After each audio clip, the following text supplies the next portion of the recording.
How can you add batteries to your solar for a low cost? I'm going to show you two ways right now that are a fraction of the cost of a regular battery backup, and it backs up your entire home. Traditionally, people have a loads panel in their home, and what we've done in the past is we build out another sub panel and we move over only the loads that you wanted backed up to your battery. This is called a protected loads panel. I'll just abbreviate PLP, protected loads panel.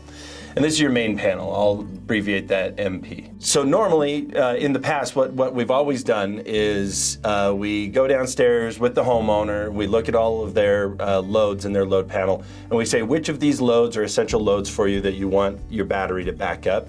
Whatever they tell us, we move over to the protected loads panel, and in the event of an outage, this is the only panel that is backed up to the battery. Your main loads panel is not. And that can be a real bummer for a lot of reasons, and then a lot of people find themselves asking, why did I even bother buying a battery if it can only back up so many loads in my home? So what's the new way? What's the workaround this problem that can get you a battery backup for a fraction of the cost? Let's go into it right now. There is a new product called the SPAN panel. It is a circuit breaker panel, a main loads panel. So it'd have all your circuits in it. This isn't just any ordinary panel. This is a smart panel with a computer inside that can be programmed very simply from an app on your phone. You will categorize all of the loads in your panel into one of three categories. They are, number one, essential loads. These loads are always on.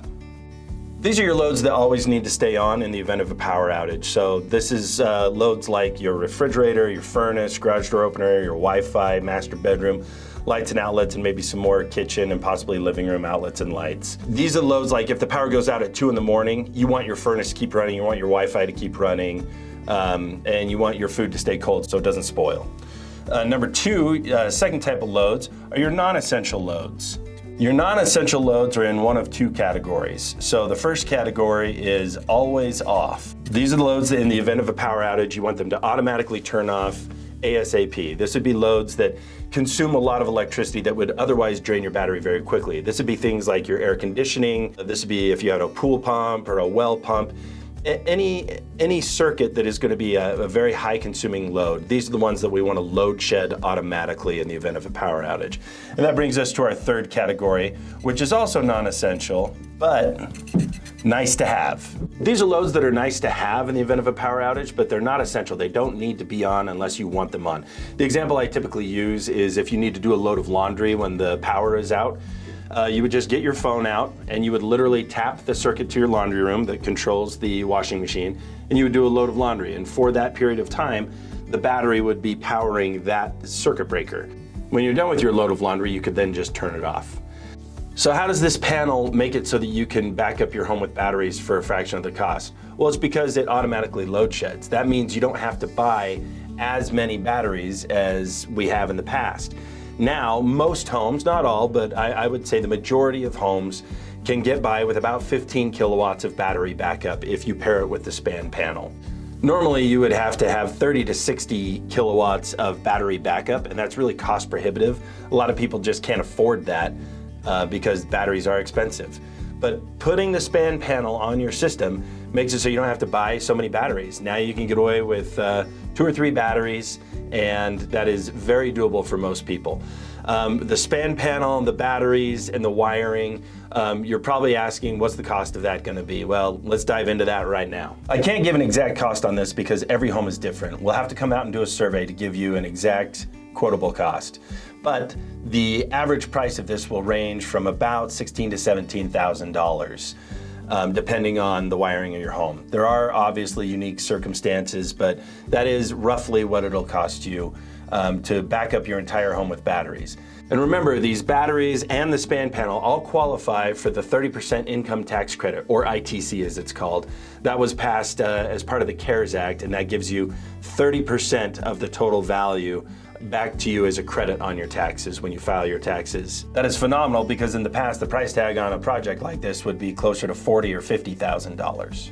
There's an even less expensive way to back up your entire home to batteries, but there's a small caveat that goes with it, and that is, what car do you drive? So So the second and even less expensive way to get a battery on your home, but like I said, comes with a caveat, is getting a bi-directional car charger. So with the SPAN panel, you'll still do all of your programming through the app and load shedding, but instead of having this whole thing hooked up to a battery, you can instead have this hooked up to an EV charger. But it can't be any EV charger. It has to be a bi-directional EV charger. Luckily, Enphase makes a bi-directional car charger. I think Tesla does as well. It doesn't really matter which one you get. If you have an Enphase system, I would recommend going with an Enphase EV charger just so it communicates better with your already existing hardware. And if you have a Tesla Powerwall or a SolarEdge inverter, probably the Tesla two-way bi-directional EV charger would be the way to go. So how does this work? Well, here's the caveat. Like I said, it depends on what kind of car you drive. So if you have an electric vehicle, Teslas I know are programmed to be able to do this bi-directional flow of energy. I'm sure other electric vehicles are as well. You just need to check with your manufacturer and their specific specifications. Just do a quick Google search and you'll see. But the EV charger would then hook up to your car. And your car, most electric cars are somewhere around 100 kilowatts of battery backup.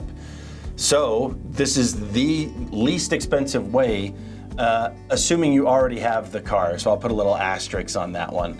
You have to already have purchased the car, and that's not cheap. But if you've already purchased the car anyway, get a bi-directional charger installed, and now you have battery backup for your home, and you have massive battery backup. A car, like I said, is easily 100 kilowatts. Now, what are the drawbacks to this? Well, if there is a prolonged power outage and your car is your primary means of transportation, your electric car, I should say, is your primary means of transportation, you don't want to drain that battery too quickly, because once that battery's drained, you will lose the ability to drive your car. This is assuming, let's say that there's a prolonged power outage and that your solar is not producing because it's overcast conditions, or maybe there's snow on top of the panels.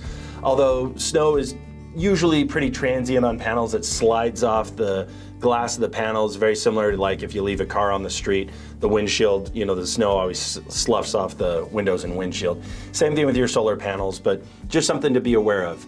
So a lot of people who have an electric car, they want the ability to use it as an EV charger, but this is an easy system that you can add on to either before or after or at the same time as the EV charger, and you can add 1 or 2 or 3 5-kilowatt batteries.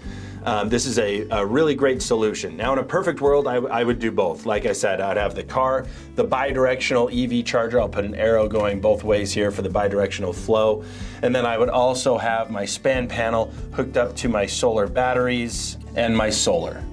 We'll put solar up here. But we live in a world where all of us are on a budget, and you can't always afford everything you want all at once. So the nice thing about this is you can piece rate it together. The EV charger, like I said, if you already have the car, the EV charger is the easiest way to add battery backup to your home. You can get it installed for anywhere between $1,500 and $2,000. It's really not a whole lot and gives your home complete battery backup if you have the SPAN panel. So if you want an exact quote for your home, head over to newleafsolar.org for a free, no hassle, no obligation consultation. And when I say no hassle and no obligation, I really do mean it. We're happy to give you the information.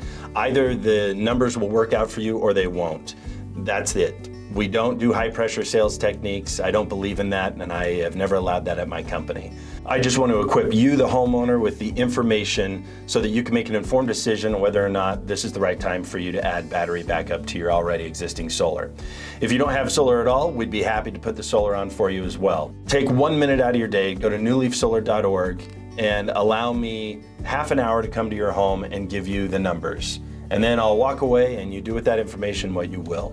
Hope to see you soon. I'm Chad Walquist, owner and founder of New Leaf Solar.